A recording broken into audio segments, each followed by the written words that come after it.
ਜਿਹੜੀ ਘੜੀ ਚੜ੍ਹਦੀ ਹੈ ਲੰਘਦੀ ਜਾਂਦੀ ਉਸ ਮਾਲਕ ਦਾ ਲੱਗਦਾ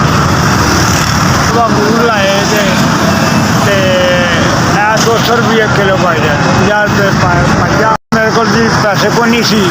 ਥੋੜ੍ਹੇ ਪੈਸੇ ਸੀ ਮੈਂ ਜਨਾਬ ਉਹ ਥੋੜ੍ਹਾ ਸੌਦਾ ਫਿਰ ਥੋੜ੍ਹਾ ਲੈਣ ਗਿਆ ਅਤੇ ਉਸ ਮੌਲਾ ਦਾ ਇਹ ਵੀ ਲੱਖ ਸ਼ੁਕਰ ਹੈ ਕਿ ਜਿਹੜੀ ਦਿਹਾੜੀ ਚੜ੍ਹਦੀ ਹੈ ਲੰਘਦੀ ਜਾਂਦੀ ਹੈ ਉਸ ਮਾਲਕ ਦਾ ਲੱਖ ਲੱਖ ਸ਼ੁਕਰ ਹੈ। ਜੀ ਕਮਾਣਾ ਜੀ ਅੱਜ ਜਿਹੜੇ ਨਵੇਂ ਪਹਿਲੀ ਵਾਰੀ ਲਾਏ ਨੇ ਇਹਨਾਂ 'ਚ ਕਮ ਸੇ ਕਮ ਵੀ 200-400 ਰੁਪਇਆ ਜਿਹੜਾ ਜਨਾਬ ਅੰਗੂਰਾਂ 'ਚ ਘੱਟ ਜਾਣਾ ਇਸ ਵਾਸਤੇ ਮਹਿੰਗੇ ਮਿਲੇ ਨੇ ਅਤੇ 200 ਰੁਪਏ ਕਿਲੋ ਵੇਚਣਾ ਪਿਆ ਅਤੇ ਇਸ ਵਾਸਤੇ ਕਿ 200 ਰੁਪਏ ਵਾਰਾ ਨਹੀਂ ਸੀ ਖਾਂਦੇ ਮੈਂ ਵੇਚ ਛੜੇ ਨੇ ਜਨਾਬ ਮੈਂ ਬਹੁਤ ਹੀ ਗਰੀਬ ਹਾਂ ਅਤੇ ਰੋਟੀ ਵੀ ਪੂਰੀ ਮੇਰੀ ਜਿਹੜੀ ਹੈ ਨਾ ਉਹ ਘੱਟ ਵੱਧ ਹੁੰਦੀ ਹੈ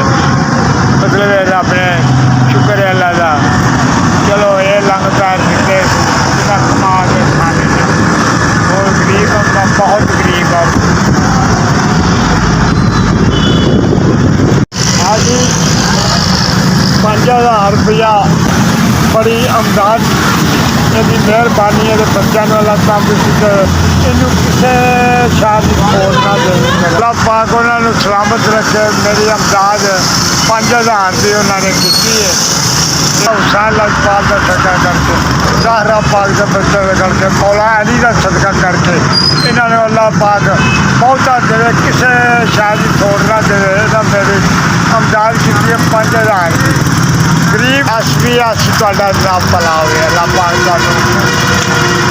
ਤੰਦਰੁਸਤੀ ਦੇਵੇ ਅਤੇ ਹਯਾਤੀ ਦੇਵੇ।